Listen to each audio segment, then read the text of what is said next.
સ્વામિનારાયણ ભગવાનની જય, અક્ષર પુરુષોત્તમ મહારાજની જય, ગુણાતીતાન સ્વામી મહારાજની જય, ભગતજી મહારાજની જય, શાસ્ત્રીજી મહારાજની જય, યોગીજી મહારાજની જય.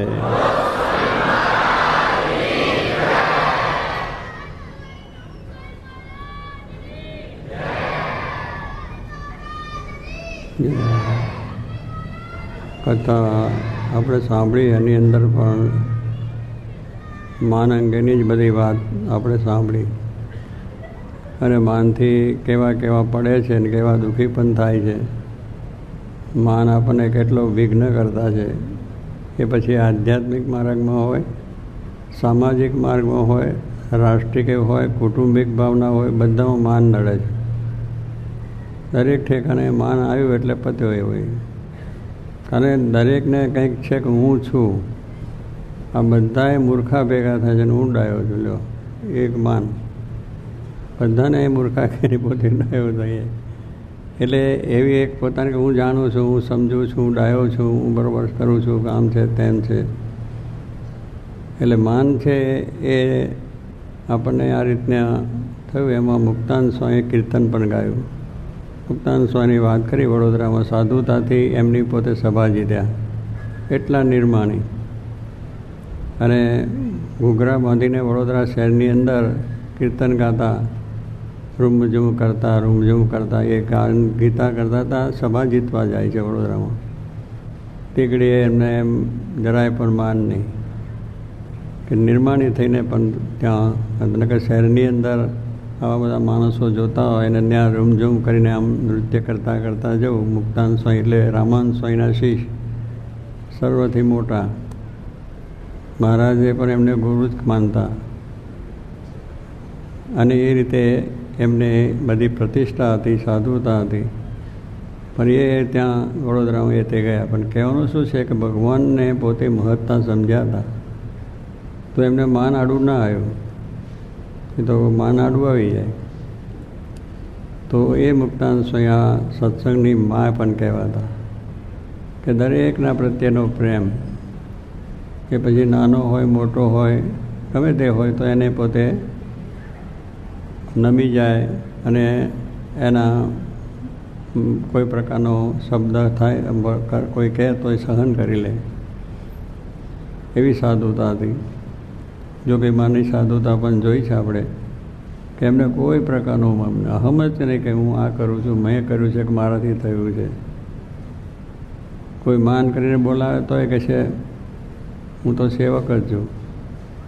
પોતે પોતાની વાતમાં પણ કહી દઉં છે કે મને તો સેવક થવું ગમે, સદગુરુ ગમતું નથી. મને વાસણ ગાવાની સેવા મળે તો હું રાજી, મને ગાદીએ બેસાડે, ફૂલાર બેસાડે તો મને રાજી નહીં. આ જોગી મહારાજ પોતે બોલે. એટલા નિર્માણી. એને નાનો હોય તો એને બહુ જ વાત કરે અને એની મહત્તા ગાય. હવે એટલા મોટા સંત હોય અને નાના માણસની મહત્તા ગાવી એ જરા શરમ આવે. પોતાનું માન ગવાય ને, હું આનું મહત્તા ગાઉં, મારી આગળ તો એ કંઈ નથી. પણ જોગી બાપા નાનામાં નાના માણસ હોય તો એની મહત્તા, અને એને એ રીતે માન પણ એટલું આપે. ત્યારે કહેવાનું શું કે જે બીજાને માન આપે છે એ બધા એને માન આપે છે. આ તો એ ખરેખરી વસ્તુ છે, પણ હું બીજાને માન આપું એ બને જ નહીં. કારણ કે હું એવો લાયક હું છું એ લાયક જ નથી. એ આવી દ્રષ્ટિ હોય એટલે થાય નહીં. પણ જોગીમાં બધાએ સમજતા ભગવાનના ભક્તો છે. જ્યાં જુએ ત્યાં રામજી, બધામાં ભગવાનની દ્રષ્ટિ, આત્મદ્રષ્ટિ થઈ ગયેલી. જ્યાં જુએ ત્યાં રામજી, બીજામાં બધામાં ભગવાન જ છે. એટલે ભગવાન તો સૌથી મોટા છે, તો પછી બધાને મોટા દેખાય ને. એમને કોઈ નાનો નહોતો દેખાતો, આપણે જોયું છે, બધાને સમજ્યા છે. તો એમની મહત્તા વધી. બીજાને તમે જે કંઈ આદર કરો, સત્કાર કરો, બોલાવો, ચલાવો, તો એનાથી આપણી મહત્તા ઉલટી વધે છે. અને પેલું તમે બધાને આમ ટોચકારી કરો, આવો છે ને તું ખબર નહીં, અક્કલ વગરનો, તને શું ખબર પડે, આમ છે ને તેમ છે, તો પછી આપણે મહત્તા આપણી ઘટી જાય કે જવા દો ને, એનું નામ જ લેવા દો ને, એને સંભાળવા જેવો જ નથી. એટલે ઉલટું ઘટે છે. માન આપવાથી માન વધે છે અને માન ખંડન કરવાથી આપણું ખંડન થાય છે. પણ માણસને એક અંથી બંધી ગયેલી છે, એ નીકળવી બહુ કઠણ છે. એ તો જ્યારે એવા સંત મળે ત્યારે આપણી ગ્રંથિ કાઢે, બાકી નીકળે એવી નથી. દરેક માણસને આવું થઈ જાય. આપણે તો ઠીક છે, પણ પશુઓમાં કેટલાકમાં પણ માન હોય છે. પશુઓ હોય ને એને આ ખેડૂતના બળદ હોય, એ બળદ લઈને ખેડૂત જતો હોય અને પછી ગાળામાં ભાર ભરેલો હોય અને જરા ઢાળ આવ્યો હોય તો જરા બિચારો પેલું ગાડું વજનદાર હોય તે બેસી જાય. ફરી પાછો ખેડૂત ધીરે રહીને એને ધાબળે કે બાપો બાપો, અને ખેડૂત બળદ છે ને એકદમ મને બાપો એ ઊભો થઈ ગયો ને ગાડું ઉપર ચડાવી દીધું. એટલે આવું બધા દરેકને પશુમાં પણ એમાં કેટલાક માન હોય છે. બહુ આમ સારા માનથી બોલાવો તો એ ગેલ થઈ જાય. કેટલાક ફરિયામાં કૂતરા હોય, કૂતરા બધા એમાં એક કાર્યો કૂતરો કંઈક ફરિયામાં હતો, પછી પેલા ઘરમાં બૈરા છોકરાને પેલા પતિ પત્નીની તકરાર થઈ, એટલે તરકારના પેલો બોલી ગયો તને કાર્યો કૂતરો લે. પેલો કૂતરો પટપટ પટપટ કરતો આવી ગયો. એને માનતો મને કહ્યું મને બોલાયો મને કાર્ય કૂતરો, એટલે પેલા એ પછી દંડો લઈને માર્યો તને કોઈ કહેતું નથી. અને એટલે કહેવાનું શું કે આવી રીતે બધી આપણને માન થઈ જાય, માન આવી જાય છે. જોગીમાને એક ગામડે ગયેલા, રણછોડ ભગતને બધું મંડળ હતું. એટલે પછી એક જગ્યાની અંદર સાધુ સંતો રહેતા હતા, એટલે જગ્યામાં ઉતર્યા. પછી તો આપણે સંતોએ હતા એટલે કીર્તન ગાયા, સંતના મહિમામાં ગાયા. સંત હોય ને સંતનો મહિમા એટલે પહેલાં તેમ જેમ મંદિરમાં જે બાવાઓ સંતો રહેતા હતા એટલે એમને થયું દેખો સંતો કા મહિમા કેસે બોલતે, એટલે એમને ફોરો આવી ગયો કે આપણો મહિમા હતો સંતો ગાય છે. તેમ કરીને બધા એ થયો કે દેખો કેસે સંત છે.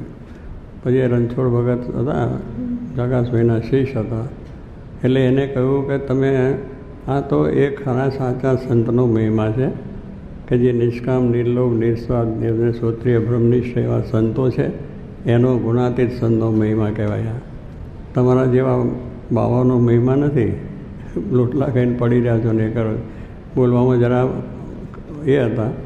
પેલા બાવાએ જાણ્યું કાં તો આવું કહે આપણું, પછી થયું ને પછી નીકળી ગયા. કહેવાનું શું છે કે પેલાને પોરસ ચડી ગયો બાવાને, પણ એમ નથી જોતા કે આપણે કેવા છે, કેવી આપણું વર્તન જીવન છે. પણ પેલો મહિમા સાંભળે એટલે જરા મહી આવી જાય કે આપણા જેવા કોઈ સંત નથી. તે એ બધી વસ્તુની અંદર છે માન. તો કહેવાનું શું છે કે આ માન છે એ દરેકને રહેલું છે. માણસમાં છે, પશુમાં છે, પંખીમાં છે, બધામાં આ માન છે. માન સર્વત્ર રહેલું છે. પણ એ જ્યારે આવા ભગવાનના ખરેખર ભક્ત થાય અને એનો આશરો કરે તો જ માન જાય, બાકી માન જાય એવું છે નહીં. અને મુક્તાનંદ સ્વામી એવા સંત હતા તો એમને આ કીર્તન ગાયું, આપણે સાંભળ્યું કે મોહન વરને માન સંગાતે વેર. ભગવાનને કોઈની સાથે વેર છે જ નહીં, પણ માની સાથે વેર કે માન કરતો હોય એટલે બધું કેટલી રીતે થાય. તો એ પછી કંઈ પોતે જ કંઈને લાકડી લઈને મારતાય નથી, પણ એ માને કરીને પોતે જ પડે છે. માણસને ભગવાન કંઈ મારતા નથી, પણ ભગવાનને માન ગમતું નથી. નિર્માનીપણે વર્તે એ જ ભગવાનને ગમે છે. એટલે એ રીતે કહ્યું કે જે માની છે એના ભગવાન ગમતો, કારણ એ બધી રીતે આપણે સાચવવું પડે. બોલાવવામાં, ચલાવવામાં, બેસવામાં, બીજામાં, ત્રીજામાં, દરેક વાતમાં ગમે ત્યાં પ્રસંગમાં હોય તો એને આવો પધારો બેસાડો, અને ના કરે તો એ સભામાં ધમાલ કરી નાખે, સભા બરખાસ્ત કરી નાખે, અને એવું બધું છે. એટલે સત્સંગમાં હોય પછી કે મારા સમાજના કોઈ પણ કાર્યમાં હોય અને બીજા આપણા ઘરના કાર્યમાં હોય તો પણ આ બધું નડે છે, ઝઘડાનું કારણ બની જાય. એટલે માન સર્વને વહાલું છે, પણ એ જો સ્વામી કંઈ મૂકો તો પછી ભગવાન રાજી થાય. એટલે મુક્તાનંદ સ્વામી કહ્યું માન છે કે કારણ કે માન છે એ સર્વ સાધનને બગાડે છે. તપ કર્યું હોય, વ્રત કર્યું હોય, દાન કર્યું હોય, કથા કરી, વાર્તા કરી હોય, દાન ધર્માદા કર્યા, બધું જ કર્યું હોય, કાશી જ્યાં તીર્થો કર્યા, યજ્ઞ કર્યા, બધા સાધન આપણે ભગવાનની પ્રસન્નતા માટે કર્યા હોય. એ સાધન છે એ જરાક જો માન આવી ગયું ને બધા સાધનને કામ ક્યાં ભગવાનની આગળ માન રાખ્યું તો થયું, સાધન બગડ્યું. એને રાજી કરવા માટે સાધન કર્યા બધા, અને પાછું એને ત્યાં એમની જ આગળ મને માન મળ્યું કે તમે મને નથી જાણતો. લો મગનીરામ દેવીવાળાની વાત થઈ ને હમણાં વચમાં કંઈક એવું એવા મલા બાવાની વાત થઈ. તો કહેવાનું શું છે કે જ્યાં માન મૂકવાનું છે ત્યાં માનની ઈચ્છા રાખે. એટલે બધું એનું જે સાધનાઓ કરી હોય એ બધી એ ભગવાનની દ્રષ્ટિ થઈ એવી થઈ જાય કે માન અરે બધા સાધન કરેલા એનું કંઈ જ ફળ મળે નહીં, બધું નકામું થઈ જાય. એમને દ્રષ્ટાંત આપ્યું કે કેવી રીતે નાશ થઈ જાય. તો કે 100 મણનો દૂધપાક કર્યો હોય, એટલો 100 મણનો દૂધપાક, અને એમાં બધું એલાયચી પિસ્તા બદામ ને બીજું ત્રીજું કેસર બેસર નાખીને આમ બરાબર સરસ રીતે બનાવ્યો હોય. સુરતી દૂધપાક, જોગી બાપા કહેતા ને સુરતી દૂધપાક, કે સુરતનો દૂધપાક વખણાય. તો જોગી બાપા સુરતનો દૂધપાક જો કર્યો હોય તો 2-3 વાટકા ચડી રહે, 2-3 વાટકા પી જાય એવું એમાં સુખ આવે. તો એ દૂધપાક મહારાજે કરાયો, અને એની અંદર બરાબર તૈયાર થયો, અને ઉપર સાપ લટકતો, નીચે રસોડા બધું, તે એની ઝેર પડ્યું અંદર. કેટલું થોડુંક લાળ પડી એની આટલી. હવે દેખ્યું પછી પીવો ખરા? કોઈ ના પીવે, ગમે એટલું હોય ગાવાનું થોડુંક કાઢીને પછી બધો દૂધપાક કોમન ખરાબ થઈ ગયો. એક આટલું ઝેર પડ્યું, એમાં 100 મણનો દૂધપાક ઉકેળી નાખી દેવો પડે. પછી જોયું છે આપણે એટલે આપણને ખબર છે કે આ પીવે તો મરે. પછી વાત સાંભળે, જોયું નથી ને કે એક ભાઈ આમ જરા ઝેર પડ્યું, તો પહેલાં એ જોયું નથી પણ તો એને મનાઈ જાય કે ઝેર પડ્યું તો ના જ પીવાય. પેલો પહેલાં વાત કરે ને બધા માની લે કે આ ઝેર પડ્યું ના જ પીવાય. કહો એ માન છે એ જે આવ્યું તો એના પ્રત્યે દરેકને ભાવ ઘટી જ જાય, એનો કોઈ ભાવ ના રહે. તો 100 મણ દૂધપાક છે એમાં આટલું ઝેર છે, 100 મણ દૂધપાક ઉકેડે નાખી દેવો પડે. કે બીજો જીવજંતુ ખાય તોય મરે તો દાટી દેવો પડે બધું. તો એવી રીતે આપણે સાધન બધા કરીએ છીએ, ભક્તિ, સત્સંગ, બીજું ત્રીજું બધું જ છે. શું કરવા? ભગવાનની પ્રસન્નતા માટે, ભગવાન રાજી થાય એને માટે કરીએ.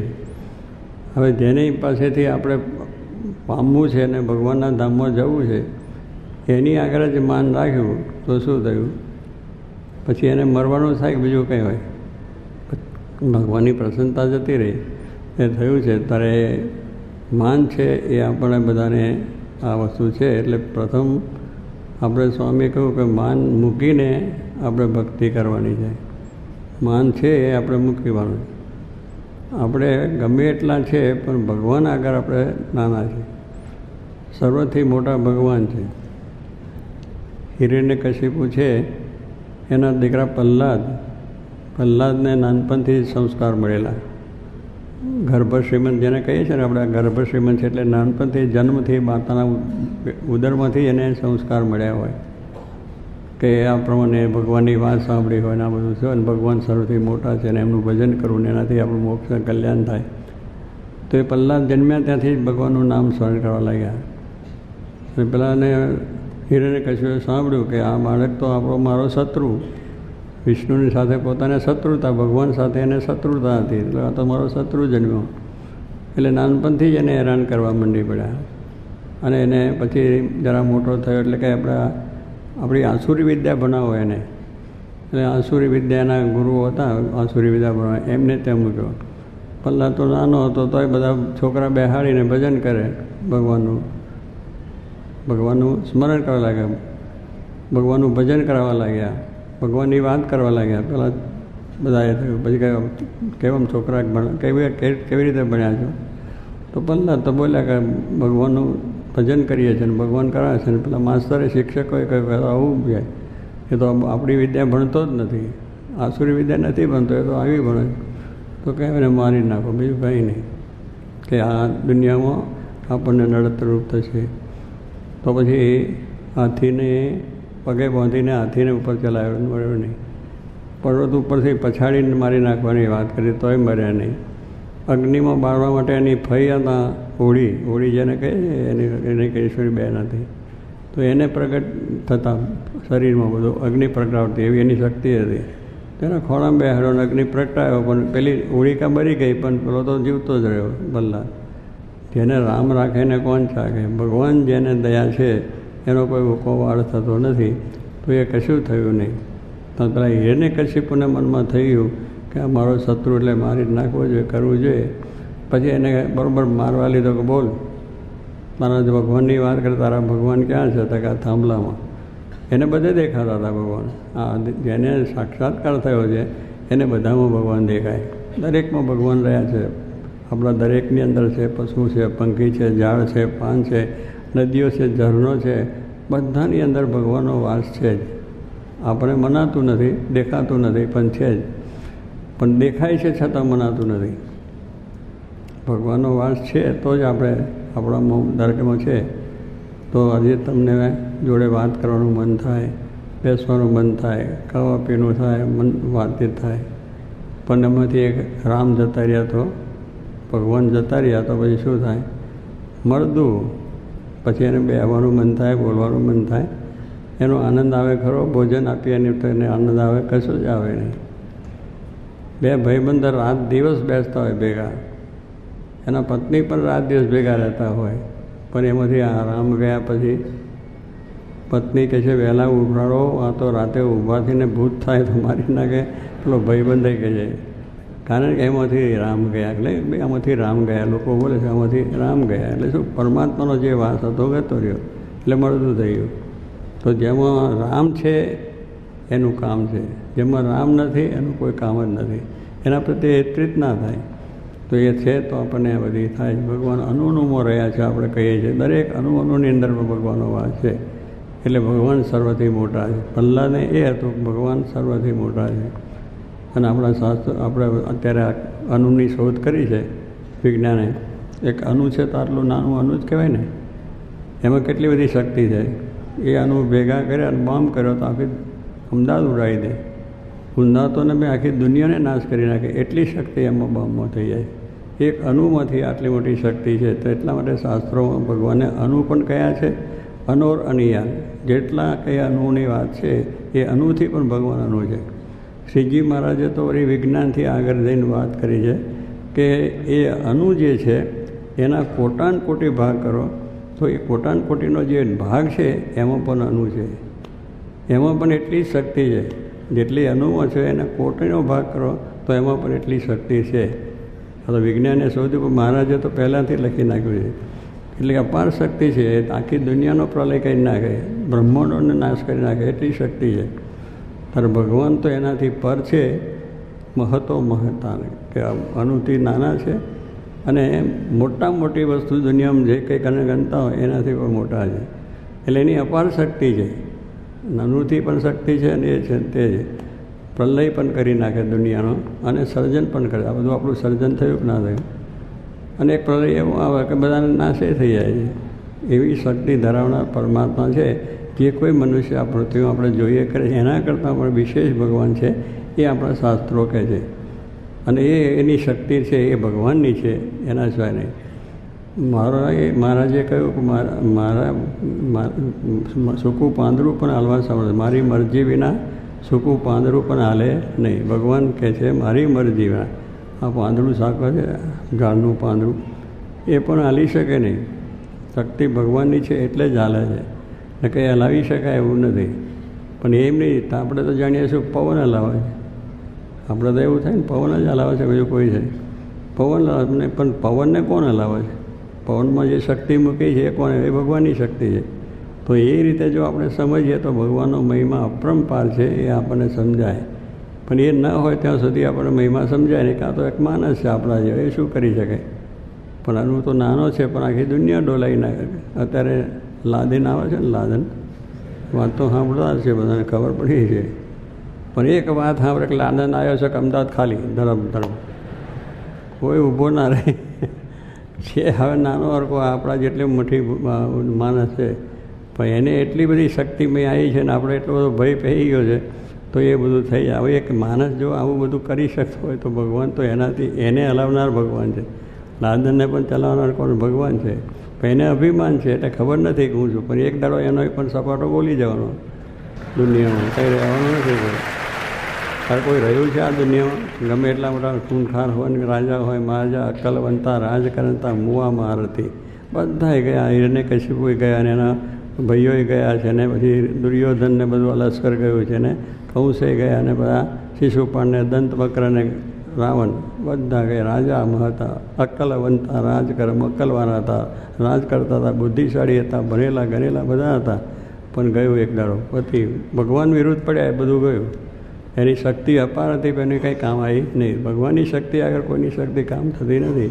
પણ માણસને અભિમાન છે કે હું બસ ભગવાનને હું પણ આમ કરી શકું. તો એવી રીતે એને કશું બરાબર પલ્લાને પલ્લા ક્યાં થાંભલા મારા ભગવાન તો મને બધું દેખાય, એને ક્યાં દેખાતું હતું કે થાંભલામાં છે. તો થાંભલાને પછી શું પાડી નાખ્યો કે જો તારો ભગવાન કેવો હોય. અંદરથી નૃસિંહ ભગવાન પ્રગટે આપણે જોઈએ ને આખ્યાન બધું છે. તો એ પ્રગટીને ભગવાન એને પકડીને પછી પોતાના આના ઉપર મૂક્યો છતે પાઠ અને નખ છે આનાથી આમ ચીરી નાખ્યો અને બોલ્યો કે બોલ. એને વરદાન હતું, રાતે ના મળે, દિવસે ના મળે, ગામથી બહાર ના મળે, અંદર ના મળે. આવું બધું વરદાન હથિયારથી ના મળે, લોખંડ બોખંડ કંઈ હથિયારથી ના મળે, અને ઘરમાં ના મળે, બહાર ના મળે. આવું બધું વરદાન હતું એને. એટલે તો અમર બની ગયો હતો. પણ એ ભગવાનની આગળ એને કહ્યું, નખથી બતાવ્યું કે આ શું. તો કે હથિયાર છે? તો કે હથિયાર નથી. તું કે નખ. તો એ ભગવાન એવું જ રૂપ ધાર્યું, મોટા નખ હતા ચીર્યું. બોલો હવે આ રાત્રિ છે કે દિવસ છે? સંધ્યાકાળ. સંધ્યાકાળ એટલે રાત્રિ ના કહેવાય, દિવસ નહીં હોય. પછી બોલ કે આ ઘરમાં છે કે બહાર છે? ઉમરા વચ્ચે, ઘરમાં નહીં બહાર નહીં. અને આ માણસ છે કે પશુ છે? માણસ એની પશુ નહીં. કાં નીચેનું થડ છે એ માણસનું, ઉપરનું સિંહ. એટલા એના જેટલા વરદાન હતા એવું જ રૂપ ધારણ કરી અને એને ફેરી નાખી દીધો. એટલે કેનું કોઈનો અહમ રહેતું નથી, કોઈનો અહંકાર પણ ચાલતો હોય. પણ માણસને એવું છે કે હું કંઈ છું. તો પ્રહલાદની એ પણ રક્ષણ કરી આપણે જાણીએ છીએ. તો એવાનો પણ આ નાશ થઈ જાય છે. તો મેં અહીંયા મહારાજે આપણને એ વાત સમજાવે છે મુક્તાનંદ સ્વામી કે એક સાધન આપણો બધા નાશ થઈ જાય છે. ભગવાનની આગળ આપણી કોઈ શક્તિ નથી, છતાં માણસ એવી શક્તિ પોતામાં માનીને રાત દિવસ અથડાય છે અને પોતાનું જીવન કરે છે. એટલે ભગવાનની આગળ તો કહ્યું છે કે દાસના દાસ થઈને રહેવું સત્સંગમાં, ભક્તિ તેની ભલી માનસ રાચીશ. આપણી કોઈ શક્તિ કામ નથી, દાસ જ થવું. ત્યાં આગળ હાથ જ જોડવા. બીજે બધે આખા ઘરમાં રાજા છે, પણ પછી બૈરા આગળ રાજા ના રહેવાય, પગે લાગવું પડે. કારણ કે એ બધું આપણું કામ આખું ઘરનું એ સંભાળે છે. એટલે કેમ કરવું જ પડે. એટલે કહેવાનું શું કે આ તો એક લૌકિક વાત તમને કરી, પણ મૂળ વસ્તુ છે કે ભગવાનની આગળ કોઈની શક્તિ કામ આવતી નથી. અપાર શક્તિવાળા છે. તો એ ભગવાનના સેવક થઈને જો આપણે એમનું ભજન ભક્તિ કરીએ, મહિમા સમજીએ, તો આપણો બેડો પાર થઈ જાય. પણ જો એ ન કરીએ તો આપણે પછી લખ 84 તો છે જ. લખ 84 ફરતા ફરતા પાછા જ્યારે ભગવાનનો જોગ થાય ત્યારે પાછો મોક્ષ થાય છે. તો એટલા માટે મુક્તાનંદ સ્વામી આપણને વાત કરી કે દાસ થઈને રહેવું, ભગવાનની ભક્તિ કરવી અને આમ ભગવાનને રીઝવવા માટે આવ્યા છે. તો એ પ્રમાણે એમને પોતાના કીર્તનની અંદર કહ્યું. આવા મોટા સંત હતા અને પણ છતાં શ્રીજી મહારાજને સાક્ષાત ભગવાન માનતા હતા અને એ સાક્ષાત ભગવાન છે એટલે સમજીને એમની સેવા ભક્તિ કરતા. તો એમને જ્યાં ગયા ત્યાં અને પાછા દાસ સેવક. સત્સંગની અંદર નાનામાં નાનો કોઈ માણસ હોય તો પણ એને એટલું માન આપે, એટલું બોલાવે, એને રાજી કરે. અને ટૂંકારાથી બોલાવે. સાધુ નાનો હોય તો સાધુરામ કહે, હરિભક્ત નાનો હોય તો આવો. જોગી મહારાજ તો ટપાલી સાહેબ કહેતા હતા. ટપાલી તો બિચારો ટપાલ લેવા આવે ને બીજું શું છે, પણ એને ટપાલી સાહેબ કહે. લ્યો મોટો ઓફિસર આવ્યા ને એટલું. અને કોઈ વળી પાછો પેલો પટ્ટાવાળો આવ્યો ને, પટ્ટાવાળા સાહેબ આવો લ્યો. પેલો બિચારાને રાજી થઈ જાય. એમાં બોલવાનું જ બીજું કંઈ હતું. તો પેલા કાંઈ જોગી મહારાજ તો મને બહુ માનથી બોલાયો. એની આગળ કંઈ હિસાબમાં તો ટટપાવાળી પણ છતાં એને બોલાવે. એટલે બોલવામાં જેટલી મીઠાશ, એટલે જીભની મીઠાશ હોય ને તો બરાબર. જીભને હરખી રાવી નવટાંકી છે. આ જીભ છે ને એને નવટાંકી કહેવામાં આવે. પણ એ આમ લઈને પછાડે થઈ રહ્યું. તું મૂરખ છે એટલું જ કહી નાખ્યું એટલે પેલા ચાળી વાગીને 2 ગટકા કરી નાખે. પણ એ જીભને હરખી રાખીએ તો બધું કામ હરખું ચાલે અને ભગવાન રાજી થાય. એટલે કહેવાનું આપણામાં માન નથી. આપણે બધા ભક્ત છે, સેવક છે અને દાસ થઈને આપણી ભક્તિ જો કરીએ તો ભગવાન આપણી રાજી થાય છે. તો આવી રીતે ભગવાનનો જે મહિમા છે જેને સમજાય છે એને કોઈ માન રહેતું નથી. એને દરેકની અંદર ભગવાનના દર્શન થાય. બધાની અંદર સારું દેખાય, કોઈનો અવગુણ ના દેખાય, કોઈમાં દોષ ના દેખાય. બધા સારા છે. જોગીમાં કાંઈ બધાય સારા છે. એટલે એમને કોઈ લોડ ચોર છે કે મુસ્કાનો છે, ફલાનો છે એવું કાંઈ નહીં. ભગવાનના ભક્ત છે. બહુ સારા છે, એટલે એટલું જ કહેવાનું હતું. તો એની અંદર પણ આપણને આનંદ ને સુખ રહે. પણ બધાને ગુના સ્વામીએ કહ્યું કે હું જ બધું જાણું છું ને આ બધા મૂર્ખા ભેગા થયેલો, એટલી જ વાત કરે એમાં થઈ રહ્યું, પતિ ચકલી નહીં નાખી, એમાં પછી કંઈ આગળ વધાય નહીં. તમે બધાને સારા સમજો, બધાને મોટા સમજો તો તમારી મોટો વધતી જાય, દરેકને પ્રેમ થાય કે આ બહુ સારા છે. એટલે સ્વામી કહે છે આ પ્રમાણે આપણે જેટલા દાસ થઈને સેવક થઈને મહારાજની ભક્તિ કરશું ને ભગવાન રાજી થયા, અનંત બ્રહ્માંડ રાજી થઈ ગયા, બધા દેવો આચાર્યો બધા જે અવતારો થયા છે બધા થઈ ગયા, જેટલા બધા મનુષ્ય બધાનો રાજી હોય, એકમાં બધાને એકમાં બધા રાજી, અને એકને રાજી કરતાં બધા કુરાજી. એટલે કહેવાનું શું કે એક ભગવાનને રાજી કર્યા તો બધા દુનિયાના તમામ માણસો દેવો બધા રાજી થઈ ગયા. પણ એક જો ભગવાનને કુરાજી કર્યા તો બધાનો કુરાજીવો આપણા પર છે જ, કારણ કે બધા એને આધારે છે, એ ભગવાનને આધારે બધા છે. તો એક જ વસ્તુ છે કે હાથીના પગલામાં બધા પગલાં સમાઈ જાય. હાથીનું પગલું છે એમાં પશુ બધા જે હોય વાઘ સિંહ બીજું ત્રીજું બધાનું મનુષ્યનું બધું હાથીના પગલામાં આવી જાય. હાથીનું પગલું આટલું મોટું હોય તો એમાં જો કરીએ તો બધું કામ થઈ જાય, એમાં બધા હોય જાય. એમ ભગવાન એક રાજી થયા તો બધા રાજી થઈ ગયા. તો એ પ્રમાણે આપણે શ્રીજી મહારાજ 500 સંતોએ આ પ્રમાણે રાજી કર્યા, હજારો સત્સંગીઓએ કર્યા છે, શાસ્ત્રી મહારાજ જોગી મહારાજ રાજી કર્યા છે. પૂર્વે પણ જે રામ ભગવાને રાજી કર્યા, વાંદર જેવા પણ તરી ગયા, કૃષ્ણ પરમાત્મામાં ગોવાળિયા હતા એ પણ ભગવાનને લઈને તરી ગયા અને એમનું કામ થઈ ગયું છે. એટલે જેને જેને ભગવાનની મહત્તા સમજીને ભગવાનની ભક્તિ કરી છે, સેવક થયા છે, એનું કામ છે. તો અહીં આગળ આપણે આજે જે માનનો પ્રસંગ આખો છે, તો આપણા જીવનમાંથી પણ એવું જે કંઈ નાને ખાને ખોચરે આગું પાછું થોડું રહેતું હોય તો એ નકામું છે. કેન્સર છે, એક જ ઠેકાને થાય તો જિંદગી ખલાસ કરે. કેન્સર કંઈ બહુ લાંબુ નથી હોતું, જુએ તારે કે આટલું છે નાનો, પણ એ પસરે તો આખું શરીર ખલાસ કરે. એમ સહેજ જો માન હોય તો આપણી આખી જિંદગી બગાડે, આખો આપણો લાભ બગાડે, આપણો સત્સંગ બગાડે. આવો સારો લાભ છે પણ એમાં અભાવ આવી જાય અને એ પ્રમાણે આપણે દુખિયા થઈએ છીએ.